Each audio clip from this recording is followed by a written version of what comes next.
nyame anyina na chi ye bebu na tietia na ma wan we obekoko ma be 2 weeks kra no ntimi nkasa abusia nanu ya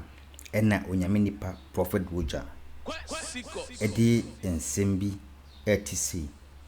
ebetu dwafa eyo katachie afrifa mensa ho obeba be pre MP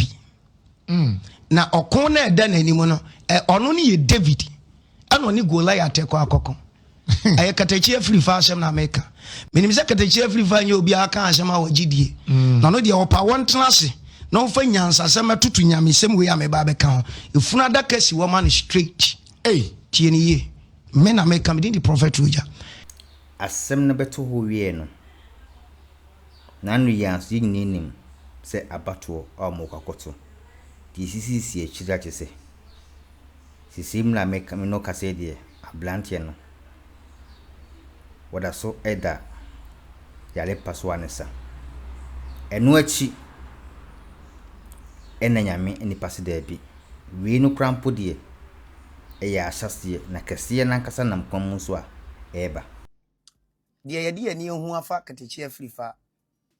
de si na anu yayi eye comedies ebro na ye bo no ye comedies ebro foforo be sai si comedies ni we ai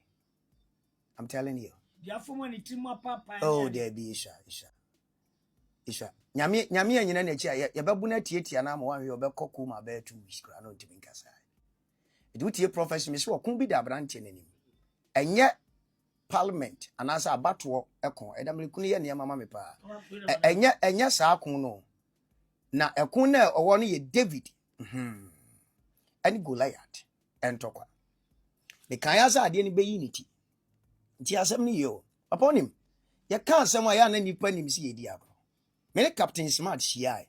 e wo captain shows and I'm say onu say captain call parliament house tie ni yo that was last year Ghana for bi be didi atembe ka bibia sesi am no ka say Captain Smart unity no why unity dey abeto abonten say obe contest na wo contest one fam Roger City aso dem all fan ko Pentecost because ho no kwa asore o contest no dey akwa hefa is it not parliament house prophecy ni unity unity katechie dey ya me be kan ye oh me hu say bi mu kura be ye interview abrantie bi me onim say I don't respond to people me kura me money because oye below mami abrant anipa bi obi mu be ye interview say prophet Roger obuwa katechie bibia na webesi tie dia ma katechie ko ba bi okoye ne nyete se kru na enefe katechie ko ho so be man ne dom na hunu say waye ready say owuo mu enkwa mu obepa I'm telling you. So when him say after everything make katechie na mu minya ne nkasa because the reason is nipa penifo be brave me o ya person ye ma ni katechie am say no until say me hu say katechie na nkasa ba abonten me ne nhia me ne nkasa nso kire say papa ba bia ogidie wo na woko eti no me maka me se me pa opa de me onza me kan sem se on de so se opa onfa nyansa sem metoto nyamesem ya me kan na ye mfa ye opa so me kan adwene ne ye nhwe de be den ebisi mu omu hwio enti eso nyansa sem na so nyamesem o nyamesem nko ewi ase de ode ne hutu nyansa sem so na ya na nyansa awofom ba de ode ne hutu nyamesem so aya na de bi awrade de ne ko ti me kan asem a me ni uhia me nkan nyansa asem ado nti na mkasa me si jimifo bi ti se me ko me nim se de me kan no wa wutie mu nim nyansa che me ti me de me hoto form so jimifo ba me nkan nyansa asem ba me kan nyamesem ano so na be mu nyamesem mu odu cha ahini esem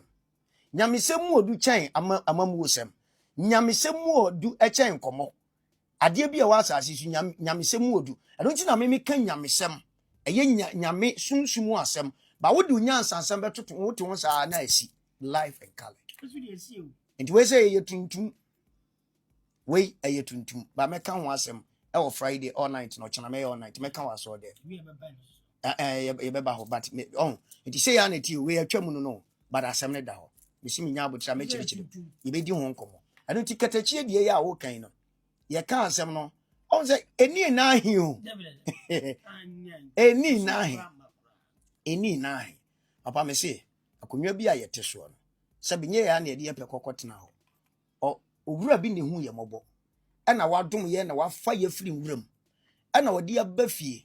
wode aba ye kura atade a wode ma ya ahya ho piprentu a ma ya atade papa bi anhye tie konipa ma nipa nye ntum ba de omu ne ye se wo hwe ya atade ye hye ya wanim begu ase It's an assembly free and no ban. A more do change any per be more do change the shay. So if you want to address me based on how I dress emfa.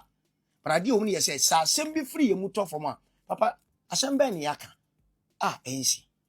Me kura me nya akonya ni ushi ayenche. But me ni we share 1 or 2, 3 times. Mama prophecy wo wa show so a esi US ntokwe.